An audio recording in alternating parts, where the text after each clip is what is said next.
আসসালামু আলাইকুম। এডু পরিবারের পক্ষ থেকে তোমাদের সবাইকে স্বাগতম। আমরা সবাই জানি যে আজকে আমাদের সাপ্তাহিক এক্সাম রয়েছে রাত ৮টার সময়। তো এক্সাম নেওয়ার আগে যে বিষয়গুলো একটু তোমাদের কাছে ক্লিয়ার করা দরকার সেটা একটু বলার জন্যই আমার আজকে এখানে আসা। এক্সামটা হবে গুগল ফর্মে। এখন গুগল ফর্মে তোমরা অ্যাকচুয়ালি কিভাবে প্রবেশ করবা এবং এমসিকিউ গুলো কিভাবে সাবমিট করবা বা সিকিউ এর কোশ্চেন গুলো কিভাবে খাতায় লিখে সাবমিট করবা সেই বিষয়গুলো আমি একটু দেখাবো। তার আগে একটু কিছু বিষয় বলতে চাই। যেমন আমাদের যে সাপ্তাহিক এক্সামটা হচ্ছে এই এক্সামটা হবে গত 5 দিনের ক্লাসে আমরা যেগুলো শিখছি সেগুলোর উপরে। এখন হয়তো এখানে অনেকের অবজেকশন থাকতে পারে এরকম যে স্যার এই টপিকসটা আমাদের নাই, আমাদের স্কুলের সিলেবাসে নাই। দেখো এখানে বিভিন্ন স্কুলের বিভিন্ন শিক্ষার্থী থাকে, যেইটাই থাকুক না কেন। ধরো হয়তো কি হইতে পারে কোন একটা নির্দিষ্ট অধ্যায় হয়তো তোমার সাথে আরেকজনের ম্যাচ করে নাই, কিন্তু ওই অধ্যায়টা কিন্তু তোমার এখন না থাকলেও পরবর্তী এক্সামে কিন্তু ঠিকই থাকবে। এখন সবার সিলেবাসটা এখনো অনেক স্কুল আছে যারা এখনো সিলেবাস পায় নাই। আমরা অনেককেই নক করছি তাদের সিলেবাস দেওয়ার জন্য, কিন্তু তারা এখন পর্যন্ত তাদের সিলেবাস দিতে পারে নাই, কারণ তাদের স্কুল থেকে সিলেবাসটা দেওয়াই হয় নাই। তাই আশা করব এই বিষয়টা তোমরা একটু ক্ষমা সুন্দর দৃষ্টিতে দেখবে আমাদের জন্য। আচ্ছা, তাইলে আমি একটু দেখাই যে আমরা কিভাবে এক্সামটা দিব আজকে। প্রতিদিনের মতো আমরা যেমন গ্রুপে জুমে লিংক দেই তোমাদের ক্লাস করার জন্য, ঠিক সেম ভাবে এক্সাম শুরু হওয়ার আগে আমরা আমাদের যে গ্রুপগুলো আছে সেই গ্রুপগুলোতে একটা লিংক দিব গুগল ফর্মের। তুমি সরাসরি সেই লিংকে ক্লিক করবা। ক্লিক করার পরে কি হবে, আমি যদি লিংকে ক্লিক করি সরাসরি যে ফর্মটা আসবে সেটা একদম এরকম, যেখানে উপরে এডু পরিবারের লোগো দেওয়া থাকবে। এই যে এইভাবে উপরে এডু পরিবারের লোগো দেওয়া থাকবে, ডান পাশে এডু পরিবারের আরেকটা লোগো থাকবে। এরপরে তোমার ক্লাসের নাম উল্লেখ করে এবং আজকের তারিখ, এই যে দেখো আজকে কয় তারিখ, 22 তারিখ, আজকের তারিখ উল্লেখ করে তুমি লেখাটা দেখতে পাবা।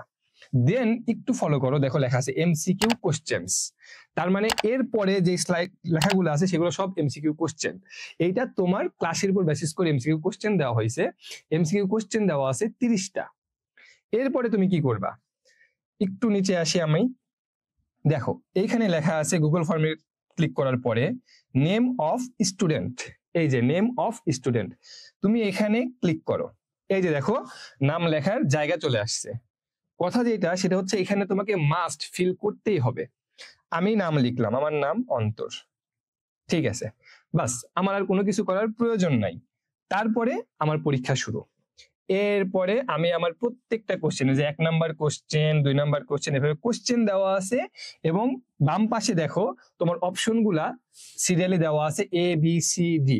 আমি যদি আমার অপশন চুজ করি, সাপোজ আমার এখানে অ্যান্সার যদি বি হয়, আমি দিলাম বি, বাস এটা ক্লিক হয়ে যাবে। আমি দিলাম সি, ক্লিক হয়ে যাবে। কোনো অবস্থাতেই কোনো কোশ্চেনে ডাবল ক্লিক করার কোনো চান্স নেই, তোমাকে যে কোনো একটা অপশনে সিলেক্ট করতে হবে এবং তুমি কোনো কোশ্চেন ফাঁকা রাখতে পারবে না, প্রত্যেকটা কোশ্চেনের অ্যান্সার তোমাকে করতেই হবে। এইভাবে আমি ঠিক 1 থেকে শুরু করে পরবর্তী, দেখো এমসিকিউ কোশ্চেন চলছেই, ঠিক আছে, সুন্দর করে দেওয়া আছে, প্রত্যেকটা কোশ্চেন ভালো করে পড়বা এবং অ্যান্সার করবা। এইভাবে প্রায় 30টা এমসিকিউ দেওয়া আছে। যখন এমসিকিউ পার্ট শেষ, ঠিক এইখানে দেখো 30 নাম্বার কোশ্চেন আমার এমসিকিউ পার্ট শেষ হয়েছে, এরপরে আমার সৃজনশীল প্রশ্ন শুরু। কথা হচ্ছে আমি কি তাহলে এমসিকিউ প্রশ্ন শেষ করার পরে সাবমিট করব না? না, তোমার এমসিকিউ কোশ্চেন শেষ হবে, এমসিকিউ কোশ্চেন শেষ হওয়ার পরে তুমি তোমার সৃজনশীল কোশ্চেনে চলে যাবা। সৃজনশীল কোশ্চেন পড়বা, উদ্দীপক পড়বা, ক খ গ ঘ, এই 4টা কোশ্চেন তুমি দেখবা, তোমার ফোনে দেখো, ল্যাপটপে দেখো, যেখানেই দেখো না কেন তুমি দেখবা এবং তোমার খাতায় তুমি অ্যান্সারটা লিখতে থাকবা। উদ্দীপক পড়বা এবং ক নাম্বার দিয়ে অ্যান্সার লেখা শুরু করবা, অন্য কোনো কিছু লেখার প্রয়োজন নেই। এভাবে ক খ গ ঘ 4টা কোশ্চেনের তুমি অ্যান্সার লিখবা। তোমাদের কারো কারো 2টা করে সৃজনশীল দেওয়া আছে, কারো কারো 3টা করে সৃজনশীল দেওয়া আছে। তুমি 2টা 3টা কোনো কোশ্চেন ফাঁকা রাখার সুযোগ নেই, প্রত্যেকটা কোশ্চেনের অ্যান্সার করতে হবে, কিছু হলেও লিখতে হবে, ঠিক আছে। লিখবা, লেখার পরে আমি লিখলাম খাতায় এমসিকিউ কোশ্চেন, আমি ফোনেই ক্লিক করে অ্যান্সার দিলাম, কিন্তু লিখিত যে কোশ্চেন আমি খাতায় লিখলাম, এই কোশ্চেনটা আমি তোমরা আমাদের কাছে পৌঁছাবা কিভাবে এটা একটু দেখাই। দেখো এখানে কোশ্চেন শেষ, কোশ্চেন শেষ হওয়ার পরে দেখো একটা লাইন এখানে দেখা যাচ্ছে, উক্ত সৃজনশীল প্রশ্নের উত্তর খাতায় লেখার পর ছবি তুলে অ্যাড ফাইলে ক্লিক করে আপলোড সিলেক্ট করে ব্রাউজে ক্লিক করে ছবিটিকে সিলেক্ট করে ওপেন ক্লিক করলে ছবিটি আপলোড হয়ে যাবে। তুমি এত ডিটেলস লেখা যদি না বুঝো, সোজাসুজি তুমি কোশ্চেনের এই যে পড়লা অ্যান্সার গুলো, আচ্ছা এই যে তুমি সৃজনশীল পড়ার পরে এবং খাতায় লেখার পরে আমি যদি অ্যাড ফাইল অপশনে ক্লিক করি, তাইলে আমাকে এরকম একটা জায়গায় নিয়ে আসবে যেখানে ব্রাউজ লেখা আছে। আমি ব্রাউজে ক্লিক করলাম, আমাকে এরকম একটা জায়গায় নিয়ে আসবে। স্মার্ট বোর্ড জন্য এর হার্ড ড্রাইভে নিয়ে আসছে। তোমার ফোনে যদি তুমি ক্লিক করো তাহলে তোমার ফোনের গ্যালারিতে নিয়ে যাবে। এখন আমি একটা ছবি এখান থেকে চুজ করি। তুমি ধরো তুমি খাতায় যে পিকচার লিখছো সেই পিকচারটা নিশ্চয়ই তুলে তোমার ফোনে সেভ করছো। আমি এখান থেকে সেই ছবিটা ক্লিক করলাম, দেন ওপেনে ক্লিক করব। এবার দেখো ছবিটা কি হচ্ছে, এই যে এখানে চলে আসছে ছবিটা। বাস, তোমার আর কোনো কিছু করার প্রয়োজন নেই। এখন তোমার ছবি যদি একটা হয় তাহলে একটা সিলেক্ট করবা গ্যালারি থেকে। যদি তোমার ওই কোশ্চেনের অ্যান্সারে 3টা বা 4টা ছবি থাকে, তুমি 3টা 4টা 5টা যতখানি তুমি লিখছো ততগুলো ছবি সিলেক্ট করবা। কিন্তু কথা হচ্ছে এই কোশ্চেনের অ্যান্সারের জন্য এই একটা ফাইলেই তোমার ওই ছবিগুলো আপলোড করতে হবে।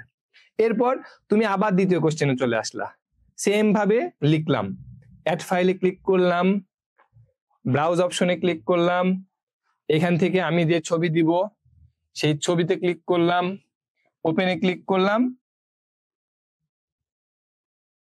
বাস ছবি আমার এখানে চলে আসছে।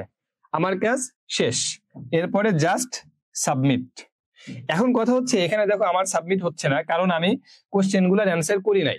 তাই তোমাদেরকে অবশ্যই প্রত্যেকটা কোশ্চেনের অ্যান্সার করে সাবমিট করলে এটা সাবমিট হয়ে যাবে, এবং সাবমিট হওয়ার পর তুমি এমসিকিউতে কত মার্কস পেয়েছো সেটা তুমি নিজে নিজেই দেখতে পারবা। এবং সিকিউ এর যে অ্যান্সার সেটা আমরা খাতা দেখার পরে পরবর্তীতে জানিয়ে দেবো ইনশাল্লাহ। এরপরেও যদি তোমাদের কারো কোনো কোশ্চেন থাকে তোমরা এর মধ্যেই তোমাদের হোয়াটসঅ্যাপ গ্রুপগুলোতে করতে পারো, যেন পরীক্ষা দিতে তোমাদের কারো কোনো সমস্যা না হয়। আশা করি তোমরা সবাই বুঝতে পারছো। আসসালামু আলাইকুম।